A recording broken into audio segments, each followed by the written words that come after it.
Mad Movies 77, mai 1992. Comme la couverture oublie de l'indiquer, le sommaire a le bon goût de s'attarder sur Twin Peaks Fire Walk With Me, conclusion cinématographique de la série culte de David Lynch. 2 pages de critique dithyrambique pour l'objet, dont la sauvage poésie est contrebalancée, au hasard, par un article consacré à Mutronix. Sur 4 pages, Screaming Mad George et Steve Wang retracent la jeunesse de ce projet complètement fou, et, CV oblige, parlent longuement de la conception des nombreux effets spéciaux. Dans le même registre, Toulek dédie un article de 2 pages à détective Philip Lovecraft, série B avec Fred Ward débarquant en France directement en VHS. Le très mauvais Le Cobaye de Brett Leonard a quant à lui les honneurs d'une sortie en salle, la faute à un climax dont les images de synthèse vendues comme révolutionnaires font grise mine aujourd'hui. Plus qu'enthousiaste, Toulek les préfère alors à celles de Throne et Terminator 2, c'est du moins ce qui ressort de cette preview de 6 pages, presque exclusivement focalisée sur les défis technologiques du film. On préférera de loin l'imparfait mais attachant Free Jack, avec Emilio Estevez et Mick Jagger, sujet d'un excellent article de 4 pages mêlant critique, interview et making-of. We need to talk. You see, you and I have something in common. Batman. To destroy Batman, we must first turn him into what he hates the most. Namely us. You mean flame him? Maybe this isn't a good time to mention this, but my license has expired!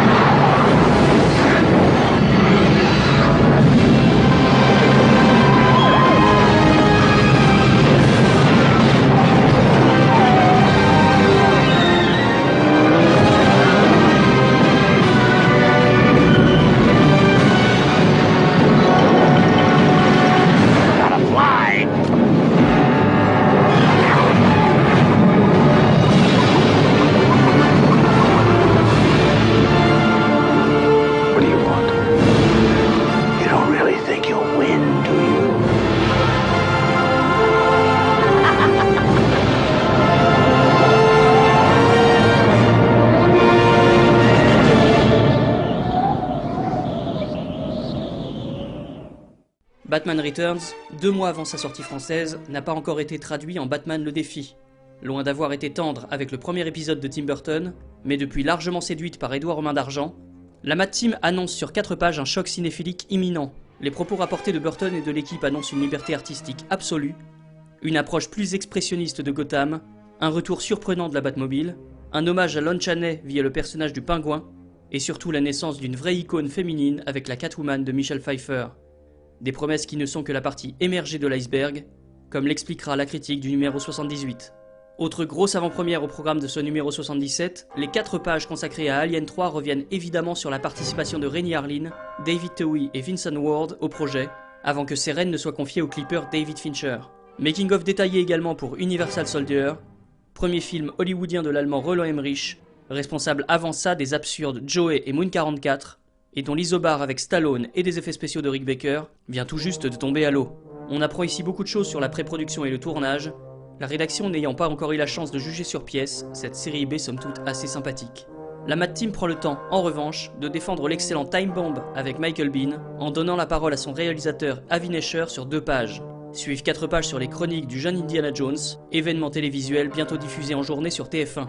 George Lucas explicite ici ses ambitions et ses motivations sous forme de propos rapportés, Alouche en profitant pour pointer du doigt les nombreuses expérimentations numériques du projet, dont un montage entièrement réalisé sur ordinateur. Enfin, le René Manzor du Passage et de 3615 Code Père Noël revient sur le tournage de son épisode, le très réussi Verdun. Passé un making-of de la publicité Mad Movies diffusée en salle et sur certaines VHS, les rubriques habituelles concluent ce numéro. Dans The Mad Rubric, on dénonce la sortie d'un magazine australien nommé Impact, et on s'émeut de la soirée d'enterrement de la 5. Dans Madgazine, Alouche se paie carrément une interview de John Williams, lequel revient sur la composition coup sur coup de Hook et JFK, sur la vision que les mélomanes ont de son style, et sur ses projets, notamment la musique des prochains Jeux Olympiques et la BO de Home Alone 2.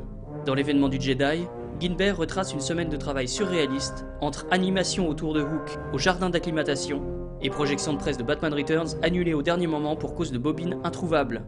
Dans les griffes du cinéphage, Toulek s'amuse devant Confession d'un barjot et fustige le dernier Grand Prix d'Avoriaz, Évasion du cinéma liberté, tandis qu'Alouche incendie La Belle Histoire, dernière grande fresque pseudo-mystique de Claude Lelouch. Dans les notules, on apprend qu'Emblin vient d'acquérir pour 40 000 $ seulement un script de Scott Gavin intitulé Small Soldiers, que Wes Craven va réaliser Shadow of Grey et produire The Innocents, que Coppola va adapter Pinocchio avec l'aide du studio Jim Henson, que Richard Stanley travaille sur un remake de L'île du Docteur Moreau et que Tim Burton s'apprête à réaliser Sweeney Todd. Enfin, en 3e et 4e de couve, des publicités pour un coffret Star Wars chez Fox et chez Warner Bros. Pour un diptyque Stephen King.